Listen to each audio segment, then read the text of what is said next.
कसं आहे किनोडकर, आज आपल्या गाडीला लागलं होतं कापूस भरायचं भाडं. लगेच आलो मांडव्यामध्ये आणि भरायला चालू केली गाडी.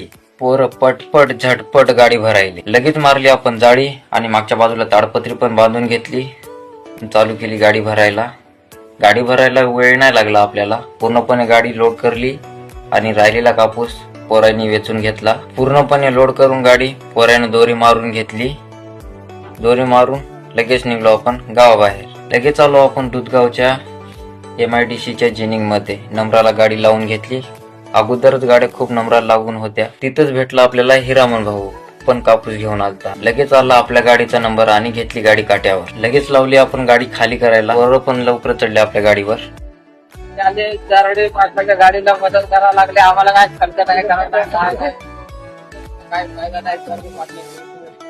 कसं आहे ना आमचा समजा व्यवस्थित होते, टेन्शन घेऊ नका. पूर्णपणे आपली गाडी खाली झाली. हिरामन भाऊ म्हणत होता आपल्याला खर्च नाही करायला. हिरामन भाऊला 1 महिना थांबा म्हणलं, आपली 6 चाकी आईचर येणार आहे. लगेच आपण निघलो जिनिंग मधून आणि आलो किनवटला. किनवटला आपण पॉइंटला आलो होतो. थोड्या वेळ थांबलो. आपल्याला भाडं वगैरे काही लागलं नाही. मग निघालो आपण घराकडे.